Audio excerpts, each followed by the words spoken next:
Krause. I'm the news editor for the Daily Item, and with me today are Tom Iarrobino and Rich Benedetto.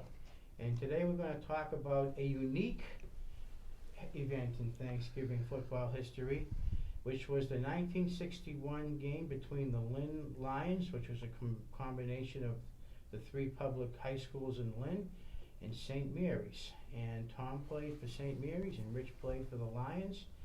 And I will start by just asking you, Rich, what were your feelings about the combining the three teams? And I know that your father, Rich's father, was Benedetto, who was Lynn athletic director for years. And that was one of your father's brainchilds. It was. Talk a little bit about that. Okay, Steve. Obviously, for both Tom and I, growing up in Lynn, all the schools that we knew were the traditional ones: St. Mary's, Lynn English, Lynn Classical, Lynn Tech.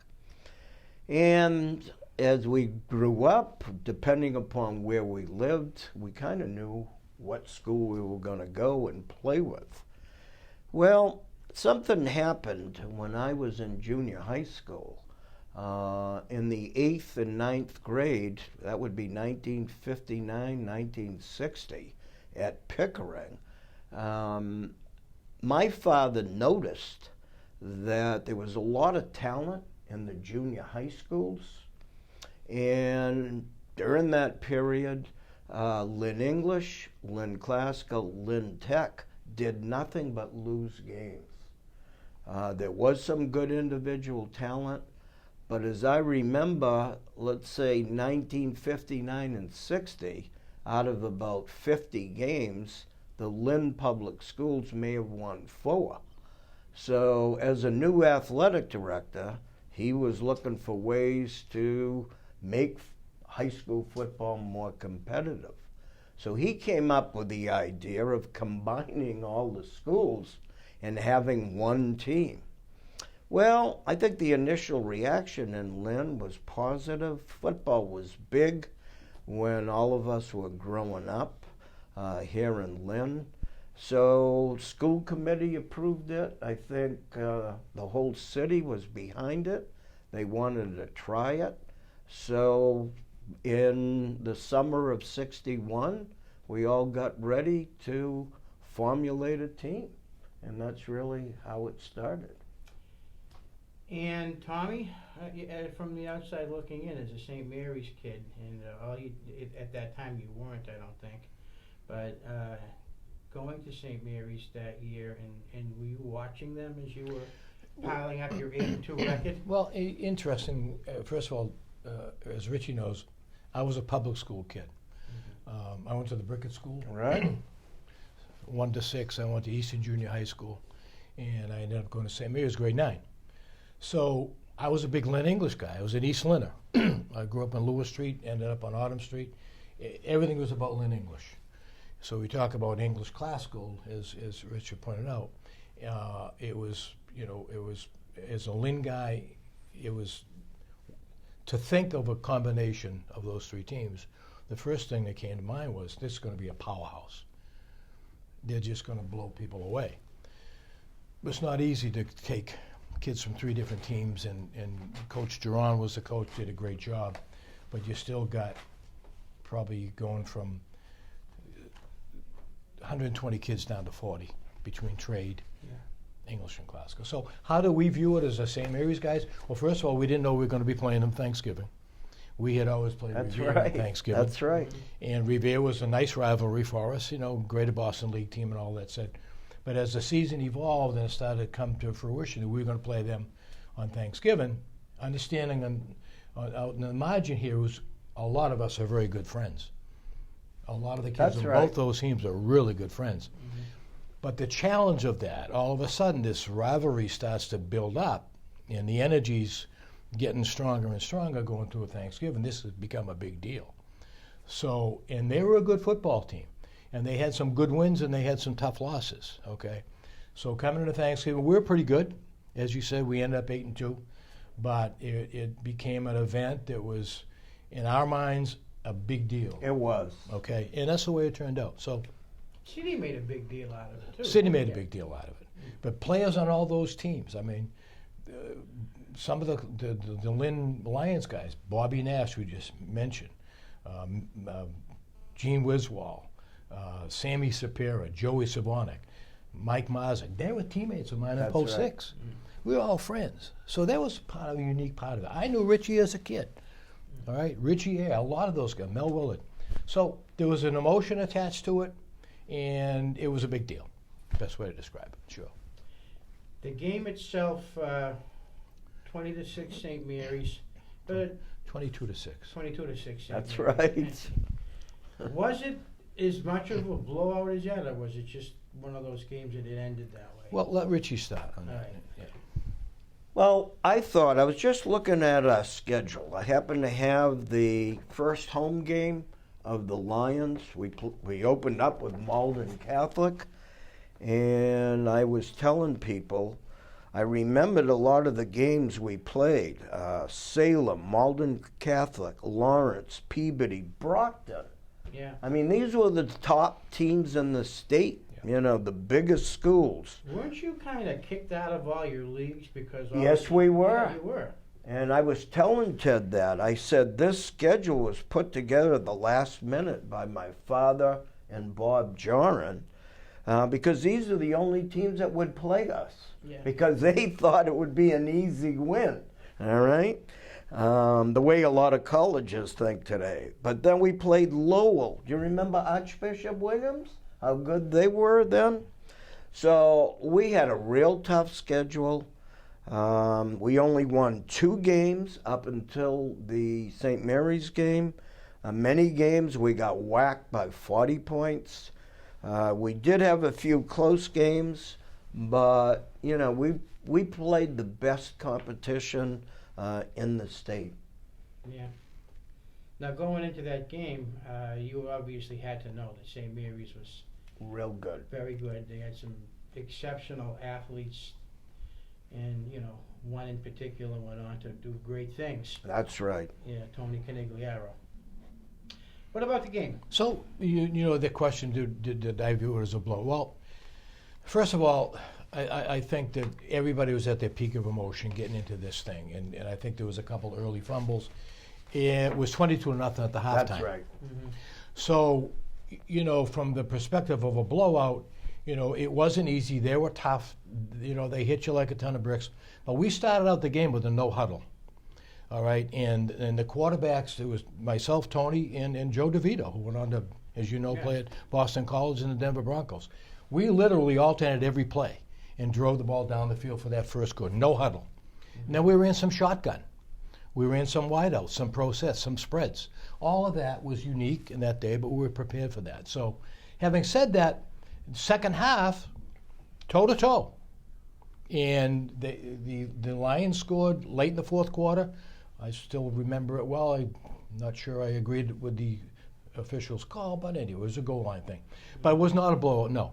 It was toe-to-toe. There was a lot of good football. There was some mishaps. The Lynn kid had a couple of bad fumbles, an interception here. Could have gone, okay, in a lot of people's view, second half, it could have changed dramatically. We didn't score in the second half. We had some near misses as well.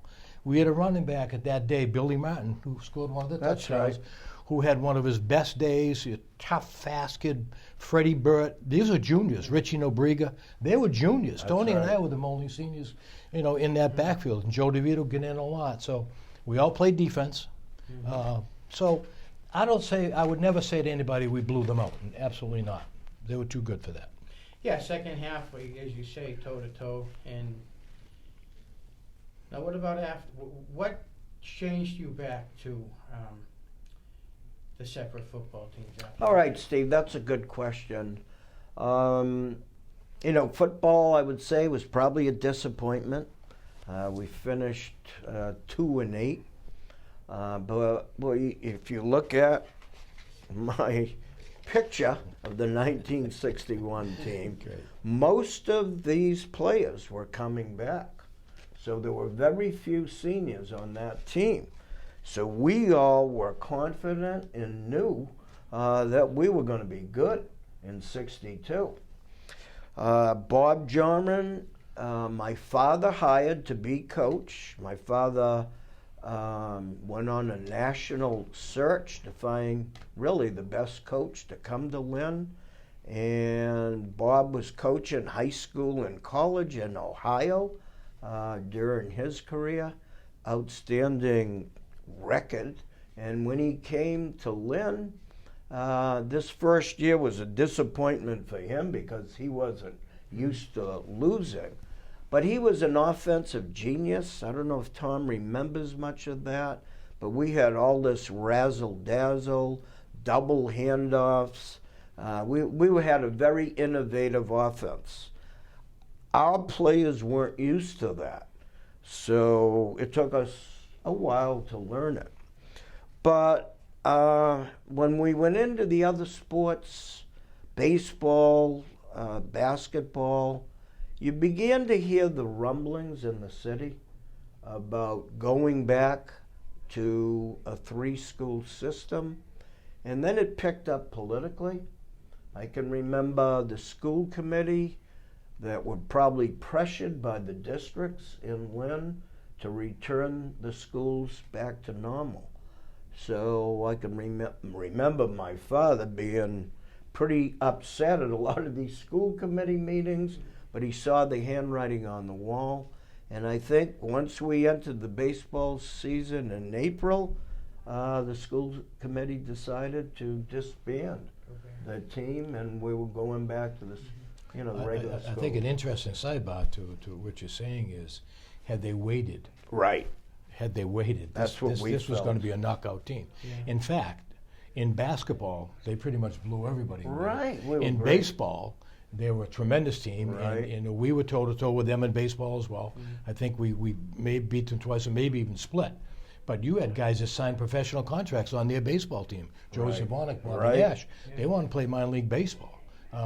So it was just the football thing. Yeah. There was a little bit of a temporary setback. Football is always the But had they Well, evolved, it is. Yeah. It is. Yeah. and then the last thing probably was you probably had some parents who said the kids come up That's to a right. little league. Wait a second, you only get 5 guys on the basketball court. You used to have 15. That's right. 15 kids on each squad. So that started to play in as well, I suspect. The whole participation piece of that. And but I think had they stayed with it, they were going to be unbeatable in all sports. Yeah. Rumor has it that Dick Geron was the water boy for you for that. That is correct. I remember Dick. He was probably, 10 he or was. 11 maybe? Yes. And I mean, everybody knows this year he'll be inducted to the College Football Hall of Fame. Correct. So Dick probably learned a lot as a water boy around us. Sure, you heard a lot. And Bob was a tough coach. I mean, he got every inch out of everybody, and we all respected that. So sidebar to that, our water boy was Mike Foster. That's right. That's right. Yeah. Who obviously became the pro again. Yeah. His dad was our coach. So. That's right. Yeah. Wow. Well, that's interesting. Yeah. So, how did the teams do when you split back to a 3-school system? Was your father right in the assessment of the middle school or junior high talent? Well, what happened my junior year at Lynn English, Walter Boverini, who went on to a great political career, became the head coach, and we did pretty well. I think we were 5-4-1 in 1962. So compared to Lynn English teams prior to that, that was one of the best Lynn English teams in a decade. And what about classical? And classical, Bob Jarn went on to coach classical, and he built a power with classical. They were 9-1 that year, and they beat us Thanksgiving. It was only 8-0, but they were far dominant. Yeah. Last thing I want to get into a little bit about is the whole Thanksgiving. And, you have a little bit of perspective because, unfortunately, with gray hairs comes perspective. But, you have a little bit of perspective on it, and do you kind of sometimes see Thanksgiving and wish it was like it was back in 1961 and 62, you know? Well, again, my perspective, having been a player, certainly a fan, and then I refereed high school and college football for well over 20 years. So the answer is yes. You know, people have so many other things that they'll do today. Thanksgiving, as we said earlier, we had 13,000 people at that game, but English and Glasgow would have as well. In Marblehead, That's Swampscott, right. you know, they That's fill the right. stadiums. I refereed for 20 years the Malden Medford Thanksgiving game. You couldn't get a seat in those stadiums. And there's, you know, a great cross-section of folks. The enthusiasm, the level of play was I think, a little bit more intense by the crowds, et cetera. So I would certainly like it to be that again. I'll be at a Thanksgiving game this coming Thanksgiving to watch my grandson play in Marblehead. I know they'll pack the stadium, but it's only for that game. Mm-hmm. They don't Yeah. come otherwise. No, well, some communities are better than others. I mean, That's right. You go to Everett on a Friday night, Oh, doesn't matter who's gosh. playing. They're incredible. Yeah. Yeah. It's just, you can't get in there. It's like Yeah. it's like going back in time. Yeah. You go to one of those. Same with Gloucester. It's like going back in Yeah. time. And I Yeah. always like going to those games because of that. Mhm, You know, mhm. you get a little piece of what it used to be like. Yeah, I would agree. But it's still important. When you say, it's Yeah, still, listen, it's- Kids got to have competition. Our superintendent of schools, one of the things she likes to say most often, outside of student achievement, is give a kid a reason to come to school. Okay, and it isn't just sports, but sports is certainly a big part of it. It's the band, it's theater, Right. it's art, it's all kinds of extracurricular. We've added sports, but it's a pull. And it's hard to get parents to go to games, never mind the general public to go to a game. So, but it's important for a kid to grow up. In Lynn, we had everything when we were kids. Oh, sure. Nothing we went without. We had everything in terms of Little League, Park League basketball, PAL baseball. We had Little League football, every playground, the Meadow, Magnolia. So you were always doing something. It was competitive, yes. But the big thing was you were out of the house, you were doing good stuff. And you're off the street corners. You're off the street corners. That's right.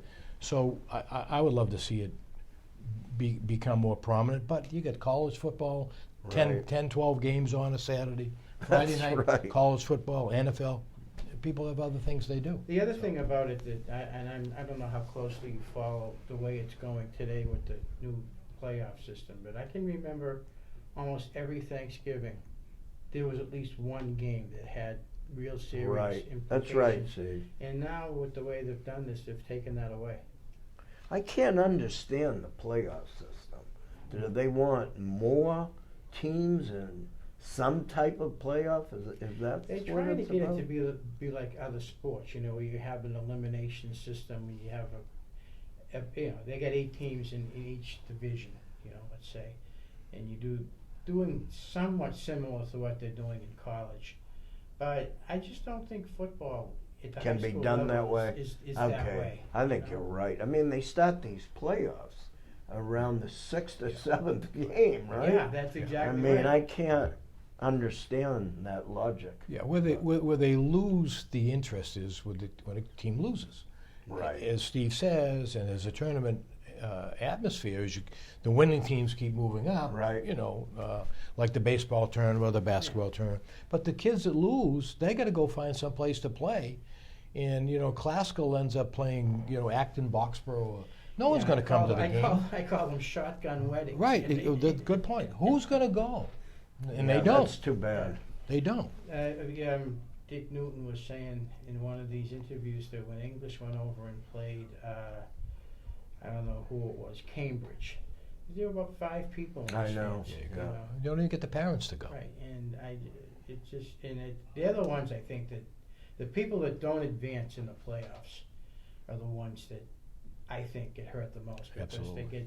they get thrown into these situations Yep. where nobody cares about what they do because Right. everybody's focused on the people who have advanced. Right.